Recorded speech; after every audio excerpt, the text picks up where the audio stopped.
ini ada apa? Apakah DPR dengan pemerintahan berselingkuh? Kan ini pertanyaannya nih. Iya. Oke kawan-kawan, ketemu lagi dengan beta Bung Rey di Walang Bercerita. Jadi di Walang ini tempatnya orang bercerita, anak-anak muda terutama. Kawan-kawan, ini hari ini katong cerita soal beta mau tanya. Jadi kemarin demo ya di KPK ya? Iya, Bung. Demo soal kasus dugaan tindak pidana pencucian uang. Lalu beta mau sampaikan bahwa namanya korupsi, kolusi, dan nepotisme adalah kejahatan kemanusiaan. Maka semua orang yang peduli terhadap negerinya, yang tidak suka dengan korupsi, maka tugas kita semua adalah melawan. Cara melawannya bagaimana?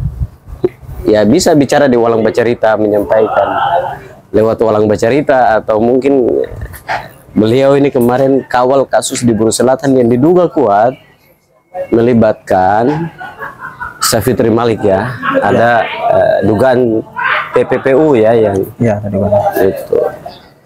Tapi kali ini beta yang mau bahas soal Savitri terlibat atau enggak, bukan itu urusan yang hari ini katong bicarakan, tapi ada rakyat punya wakil rakyat namanya DPR. Nah, kasus korupsi, pembangunan yang mandek, pendidikan yang tidak berjalan dengan baik, padahal harusnya Buru Selatan yang awalnya di Kabupaten Induk di Pulau Buru ya, harusnya sudah memisahkan diri, harusnya pendidikan meningkat ya kan, kemiskinan itu harus terurai, terus infrastruktur harus lebih bagus daripada di Kabupaten Induk. Tapi sampai hari ini, mohon maaf sampai teman-teman demo, ada beta lihat kemarin ya, kasus Jalan Lingkar Ambalau ya, salah satunya. Terus di kemarin itu ada kambing dimasuk di kantor DPR kambing, sapi, bukan kantor DPR kantor bupati dan kantor DPR. Iya, sampai Pak peternakan.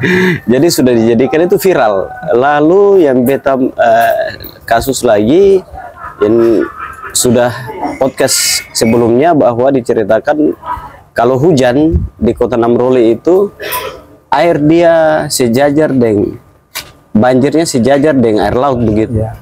Nah ini kan problem-problem sosial dan hukum yang hari ini teman-teman pergi demo itu karena masalah hukum. Seharusnya DPR punya tanggung jawab untuk bagaimana mengawal, karena mereka wakil rakyat. Jadi harusnya teman-teman yang perlu demo, seharusnya kemiskinan ada, itu tugas DPR bagaimana mengevaluasi Pemda, pemerintah yang di bawah pimpinan Savitri Malik dan wakilnya. Seharusnya masalah banjir itu berarti mengevaluasi dinas terkait.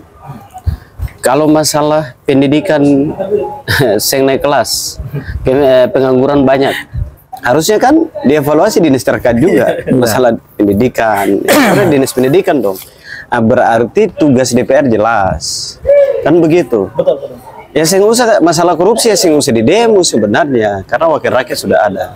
Kerjanya bagus. Sesuai ketentuan aturan hukum. Tapi bagaimana Bung Ramon ketika melihat hari ini teman-teman demo soal dugaan TPPU yang juga melibatkan bupati hari ini, itu bagaimana sampai pada melihat DPR, bagaimana sih kontrol mereka, evaluasi mereka soal itu? Ya, saya mau sampaikan bahwa ini adalah suatu kelemahan DPR ya. Dalam hal ini fungsi pengawasannya ini sangat lemah sekali. Kasih suara kuat sedikit biar ini jadi sampai di sana dong, dengar toh yang di Walang Bercerita bisa dengar suara Bapak juga. Siap. Jadi yang Kapal Madang juga bisa dengar. Lanjut. Jadi satu hal yang harus saya sampaikan bahwa ini melihat kondisi seperti di Buru Selatan ini berarti sudah tentu orang-orang yang hari ini masyarakat memberikan mandat, kalau di hukum itu artinya bahwa saya memberikan kuasa terhadap katakanlah Hamis, berarti sudah tentu Hamis mempergunakan kuasa itu untuk mendampingi saya, Ya. mengawal segala persoalan keluh kesah saya. Ya, terkait dengan masalah permasalahan saya. Iya. Nah, begitu juga saya mau samakan ini. DPR ini adalah wakil rakyat. Artinya rakyat memberikan mandat sepenuhnya terhadap orang-orang yang hari ini duduk di DPR Buru Selatan. Nah, mestinya mereka mempergunakan itu untuk memberikan kesejahteraan. Artinya apa? Masyarakat hari ini susah. Nah, ini harapan masyarakat. Proses pembangunan di sana harusnya ya DPR punya hak untuk mengawasi itu. Bahwa segala pembangunan dari sisi mandatnya, segala apapun bentuknya, ya DPR jadi garda terdepan untuk mewakili rakyat. Ya, dia menyuarakan itu, mengawasi itu. Jadi rakyat sih nggak usah bicara, ya, sing usah turun, mahasiswa sing usah bicara turun demo. Bicara teriak-teriak pemerintahan. Mahasiswa yang kuliah ya fokus kuliah fokus aja. Kuliah, masyarakat ya yang kerja ya fokus kerja. Karena kita sudah diwakilkan ya oleh DPR. Nah, penyataannya DPR sampai hari ini buat apa? Kan itu. Jadi ya makanya ya kambing wajar kalau berkeliaran di depan gedung DPR. Oke. Ya kan? Itu simbol ngontrol. Iyalah kan kontrol. Jadi DPR harusnya mengontrol sistem itu. Iya, harusnya jadi kalau sampai kambing datang ke sana kan Ya, harusnya. itu pertanyaan besar, Pak. Orang bisa bingung. Masa pagar sih nggak ada? Masa pagar sih nggak ada? Kan lembaga sebesar itu harusnya dipagarin dong. Iya dong. Security-nya harus jelas. Security harus jelas. Jangan-jangan sampai koruptor juga masuk di dalam Nah, ini pertanyaannya. berselingkuh. Yang jadi pertanyaannya adalah kenapa DPR tidak tegas dari sisi itu? Ini ada apa? Apakah DPR dengan pemerintahan berselingkuh? Kan ini pertanyaannya nih. Iya. Fungsinya ini harus diperjelas. Iya. Kalau DPR di luar daripada fungsi kontrolnya, berarti ini adalah dugaan bahwa tidak ada DPR hari ini tidak becus untuk melihat persoalan yang ada di Buru Selatan. Oke, alhamdulillah. Kan kasus banyak tuh. Sampai orang tua kasih tegas lagi soal. Jadi kalau kambing saja itu bisa tembus, iya kan? Maka koruptor bisa lebih tembus kan pakai mobil nih bos. Iya. Nah ini masalah ketika itu terjadi karena begini tugasnya jelas tuh masalah pengawasan dan budgeting dan lain-lain sebagainya. Ada 3 itu yang usah katong kasih tahu karena dong lebih tahu bagaimana sih kalau kasus masalah banyak, kabupaten itu masalah banyak tuh kira-kira DPR bagaimana tuh Ada pesan dan harusnya bagaimana? ada pesan menarik dari Ebit Giage. Siapa Ebit Maksudnya Giage. suara kecil biar down dari kepala madan. Iya. Sudah Fafan dengarin. Oh iya, Insya dan Allah. sudah dengar insya Allah tuh. Jadi ada pesan yang menarik dari Ebit Giage. Kalau engkau mendapatkan kebingungan maka tanyalah kepada rumput yang bergoyang. Ya kan? Kalau engkau ente mendapatkan bingung, kalau bingung kan kalau mendapatkan kebingungan tanyalah kepada rumput yang bergoyang. Nah, kalau untuk mendapatkan jawaban tentang fenomena hari ini yang terjadi di Kabupaten Buru Selatan, maka tanyalah pada kambing-kambing yang berkeliaran. Nah, barangkali orang tahu jawabannya kan. Nah, jadi barangkali mereka adalah merupakan bagian daripada pesan-pesan alam. Iya kan kambing itu dia datang ke situ karena yang menggerakkan itu Tuhan. Masalahnya kan unik. Begitu. Ini kota. Jadi dia datang ke situ sebenarnya mau pesan penting. Masalahnya nih unik ini adalah sentral kota. Ya kan pusat nih. Kantor DPRD, kantor bupati kan pusat tuh. Pusat kota tuh kan ikon daripada daerah itu. Nah, ketika di depannya terjadi hewan-hewan liar katakanlah atau hewan-hewan yang berkeliaran di sana, ya kan bermain sesuka hati mereka, artinya tidak ada kerja baik di sana, tidak ada aturan yang mempertegas hal-hal seperti ini di sana, dan lain seterusnya. Hingga akhirnya kondisi dilepas tangankan begitu saja oleh pihak eksekutif ataupun juga dengan legislatif. Nah, soal masalah kerja DPRD, nah, saya kira ini adalah merupakan bagian daripada residu dari ketidakpahaman sosok anggota DPRD atas fungsinya sendiri. Jadi kurang kesadaran dan kurang paham atas fungsinya dia. Barangkali dia kurang baca tentang amanat negara ini yang dititip pesankan di dalam undang-undang MD3 itu, kalau dibaca di sana mereka akan lihat selain daripada fungsi mereka sebagai tiga yang sebagaimana diketahui merupakan general truth itu, controlling, budgeting, dan juga dengan pembuat undang-undang, mereka jika lihat berbasis pada amanat undang-undang MD3, maka di dalam kita akan lihat Pak, mereka bertugas sebagai juru bicaranya rakyat. Jelas dong, ya kan? Tapi kenapa rakyat harus terlibat? Ini pertanyaan Bung Rey kan? Kenapa harus kenapa? Beliau turun, teman-teman bisa turun demo, teman-teman bisa turun aksi? Kenapa kita harus ngambil gerakan untuk berbicara keras? Semestinya kan mereka berada pada barisan terdepan untuk bicara kan? Harusnya, karena mereka sudah dibekali dengan undang-undang, punya otoritas, mereka punya hak imunitas, bisa bicara keras sekeras-kerasnya kepada siapa saja di dalam eksekutif itu, baik itu bupati ataupun juga dengan semua SKPD-nya kan? Harusnya. Tetapi karena ya mereka barangkali, misalnya Bung Ramon tadi sampaikan bahwa barangkali ada perselingkuhan, dugaan perselingkuhan yang kemudian itu membuat mereka menjadi diam, sehingga tidaklah menutup kemungkinan Garda harus berada pada posisi yang paling terdepan. Ya, jadi berarti hari ini kalau demo kemarin ya soal dugaan TPPU ya, yang diduga melibatkan Bupati Buru Selatan, berarti Garda hari ini kalau beta lihat ambil haknya DPR. Ya itu pasti. Iya. Artinya itu jawaban buruknya. Jawaban apa? Jawaban buruk. Karena memang ya kondisi realita apa? Kondisi realita hari ini ya DPR tidak berbuat apa-apa. Maka ya Garda mengambil posisi itu. Garda hari ini ya menyatakan sikap untuk mewakili rakyat Buru Selatan dan menyuarakan itu, karena ya DPR hari ini tidak lagi diharapkan, dia tidak lagi dipercayakan oleh rakyat Buru Selatan. Sudah mandul. Jadi dianggap mandul, akhirnya Garda ambil alih. Ya. Yang begini, misalnya tadi analoginya dalam satu peristiwa hukum katakanlah kan.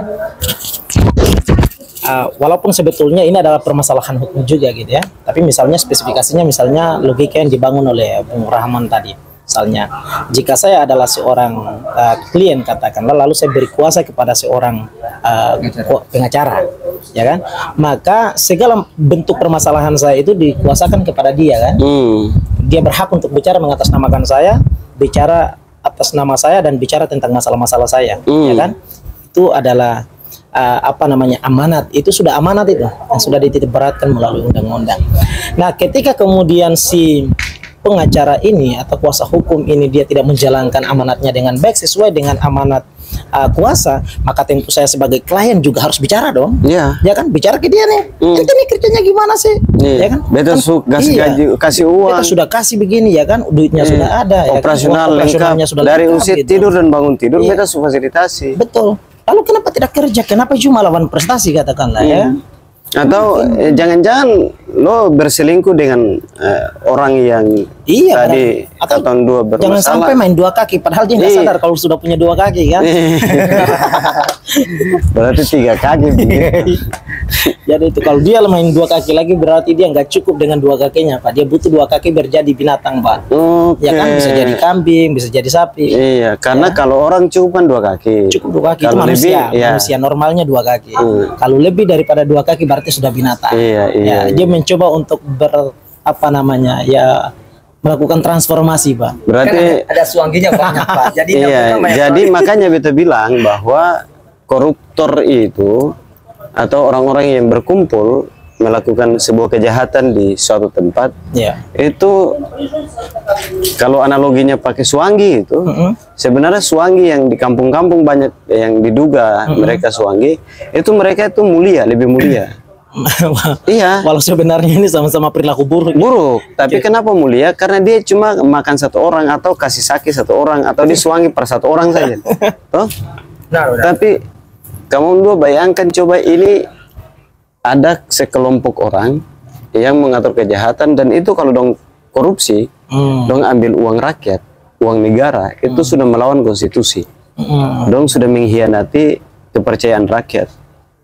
Itu bagi beta dong itu namanya suanggi yang Suanggi modern sekaligus Suanggi pembangunan sebenarnya lebih jahat daripada Suanggi yang tadi. Ini jenis manusia, otaknya terbalik, jenis manusia yang hidupnya tidak berkembang. Jadi hidupnya pun juga tidak tersentuh dengan perubahan sosial hari ini, tidak tersentuh dengan perubahan Islam hari ini. Bagi mereka yang beragama Islam. Jadi mereka tidak tersentuh dengan pengaruh Islam itu sendiri. Mereka tidak tersentuh dengan pengaruh zaman hari ini. Berarti belum tercerahkan. Iya, kan zaman hari ini kan orang sudah mulai tercerahkan semuanya, berpikir tentang masa depan, berpikir tentang peradaban, betul kan? Iya. Orang mencoba untuk berpikir dalam skala yang peradaban, berpikir untuk menghadirkan hal-hal yang sifatnya baik. Betul kan? Apalagi dalam urusan sistem. Nah, gitu. Tapi ketika dia berada pada ruang-ruang sistem, ruang-ruang yang menjadi ruang-ruang peradaban itu sendiri, kesejahteraan, keadilan hukum di sana, dia tidak memanfaatkannya dengan baik, tidak mengoptimalkan itu, maka sebetulnya ini adalah jenis orang manusia yang otaknya terbalik. Maka wajar saja ketika dia main dua kaki untuk menambah dua kakinya untuk menjadi binatang, itu wajar sebetulnya. Oke, baik. Lalu ini tugas DPR jelas tadi ya, bahwa sebenarnya masyarakat yang susah. Kalau ada masalah pembangunan yang jalan, harusnya itu DPR punya tugas untuk menyampaikan, karena dong sudah dikasih tanggung jawab, kepercayaan. Terakhir, Bung Ramon,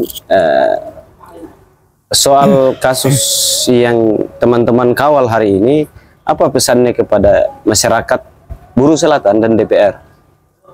Ya, jadi saya mau sampaikan pesan bahwa kita tetap semangat, optimis dalam perjuangan ini. Kita hanya meminta doa restu dari masyarakat Buruh Selatan bahwa Garda masih solid, masih semangat untuk memperjuangkan hak rakyat yang ada di Buruh Selatan. Segala bentuk tindak kejahatan apapun, Garda hari ini mengambil alih untuk sebagai garda terdepan untuk menuntaskan dan membersihkan kejahatan-kejahatan itu ya. Itu pasti. Pokoknya Garda hari ini mengupayakan, kita akan melakukan upaya apapun sehingga di Buruh Selatan itu bisa sejahtera, menghindari segala tindak kejahatan yang ada di Buruh Selatan itu kita tuntaskan.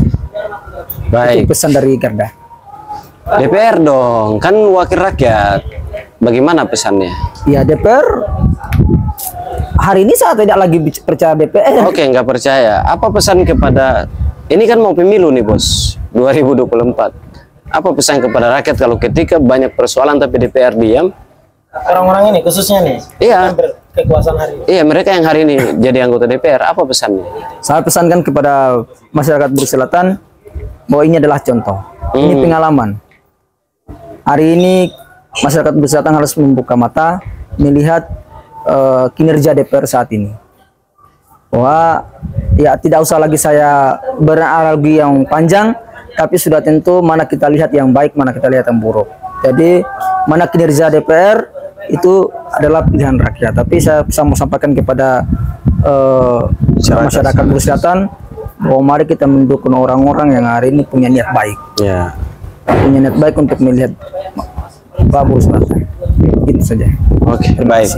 Alhams, apa terakhir apa pesannya kepada DPR? Dan ya tadi sama pertanyaannya kan mau 2024, tugas jelas. Harusnya masyarakat harusnya Buruh Selatan itu dia lebih bagus dari 6D kan begitu, atau minimal setara. Oke? Karena contoh sederhana begini, beta ini tinggal rumah deng beta pun kakak, beta pun ade, beta pun meme, toh beta pun bapak tua dong. Tapi beta semua beta mau keluar dari situ, beta mau bikin rumah sendiri. Harusnya beta mau kasih tahu nanti ke dong bahwa beta bisa begitu. Harusnya beta pindah dari rumah itu untuk bagaimana beta atur beta po hidup lebih baik. Iya kan? Maka beta keluar. Kalau beta sunika berarti beta beta po anak bini keluar untuk atur hidup. Tapi sampai hari ini analoginya begitu. Tapi hari ini Buruh Selatan tadi diceritakan bahwa sampai DPR yang harusnya buat masyarakat itu dipercaya untuk bagaimana memperjuangkan hak rakyat, dan mereka sudah diamanahkan lewat konstitusi, tapi hari ini masih banyak problem, kemiskinan, keterbelakangan, pendidikan yang masih kompleks lah. kalau penyakit itu apa? komplikasi. Bagaimana pesannya kepada DPR, harapannya dan pesan kepada masyarakat terkait dengan kasus yang hari ini dikawal dan ke depan bagaimana? Oke, baik. Silakan. Jadi otonomisasi daerah tentang pemekaran Kabupaten Buru Selatan itu adalah merupakan anugerah Tuhan. Menyampaikannya kepada pemerintah pusat untuk mengesahkan undang-undang ini.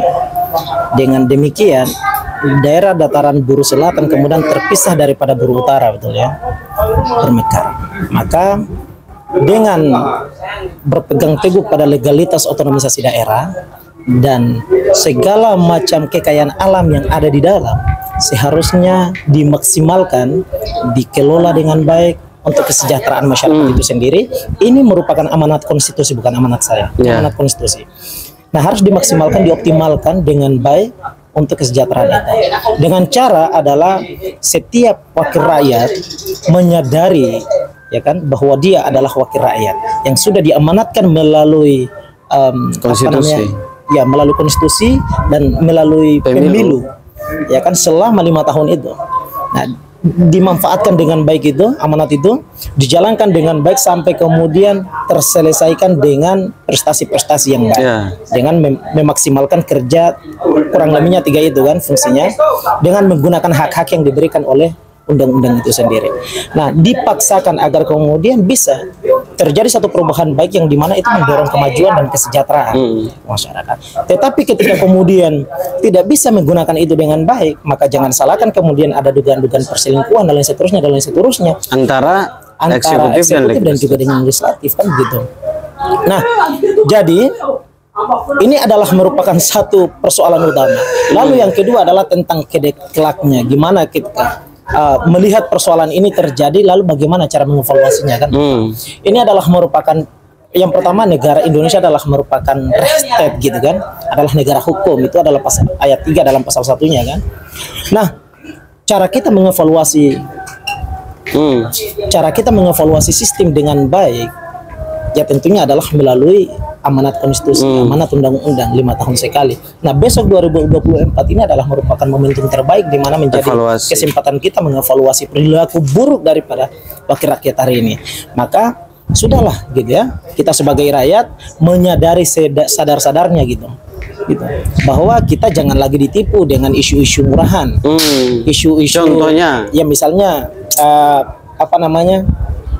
pembangunan daerah kemudian dijadikan sebagai komoditi politik, misalnya pembangunan jalan lingkar, nanti beta bakalan bikinkan, jadi perjuangkan, ya kan, beasiswa pendidikan. Makanya begini, sore beta potong sebelum, makanya beta ini bingung juga, bos. Toh Kakak Ramun calon anggota DPR, tapi dong sampaikan visi itu seakan-akan dong calon bupati atau gubernur. Tolong, dia kurang baca. Iya, makanya beta bilang, beta kadang-kadang gitu, ini saya ini calon anggota DPR, tapi kok ketemu masyarakat kok berjanji. Emang si calon bupati atau gubernur ke presiden, ini kan aneh gitu loh. Lanjut. Biasa, para setiap politisi yang berkepentingan menjadi anggota dewan itu sudah dibekali dengan manisnya mulut. Jadi kayak orang pacaran. Jadi dia mau caranya untuk dia perempuan jatuh cinta itu. Oh, dia gombal dulu. Nah, maka 2024 selesai gombal, jelas ini berhasil ini, ngambil manisnya, habis itu lari. Dia lari, lalu perempuan jadi korban. Nah, begitulah kondisi kita sebagai rakyat. Oke, maka 2024 jangan sampai kamu rakyat digombalin. Jangan. Nah, pilihlah di antara mereka yang punya gagasan-gagasan besar, Pak. Karena dengan gagasannya maka perubahan itu bisa ada, kan begitu. Maka yang dibutuhkan adalah bukan janji ya, tapi gagasan. Bukan politik janji, Pak. Politik janji rakyat sudah, kita ini sudah Mas. Ya, pembangunan kita itu mandek itu karena terlalu banyak janji masalahnya, Pak. Gitu. Nah, jadi seperti itu. Itu untuk pesan kepada masyarakat bahwa ya ini momentum tahun depan itu adalah kesempatan terbaik kita mengevaluasi perilaku daripada sistem, kan begitu. Lalu terserah kita, ini bukan untuk membatasi ataupun mencoba untuk memberikan pesan-pesan apapun pilihanmu, bukan, kalau bahasa siramnya orang urus. Orang urus. Bahasa SBT itu orang urus. Ya, tapi tugas katong adalah bagaimana kasih tahu. Kan kira-kira begini, tugas katong ini kan saling mengingat. Ale mau jalankan mau jalankan juga sing ada urus. Jadi watawasau bil haq watawasau bis sabar. jelas, saling mengingatkan dalam ruang-ruang kebaikan. Ya, jadi jelas itu bukan pesan kita, Pak. Itu bukan pesan malam pecerita, itu pesan Allah. Ya kan? Ayat bicara Tuhan yang bukan Ramon Hamis dan Bung Rey. Bukan. Oke. Kutipan, katong kutip. Jadi seperti itu, Bung Rey. Oke. Nah, itu saja sebenarnya. Siap. Ada pesan terakhir? Enggak ada? Cukup ya. Dari Ulang Bercerita untuk Indonesia. Sekian, sampai ketemu di konten-konten selanjutnya. Terima kasih. Sudah. Terima kasih banyak. Ulang Bercerita.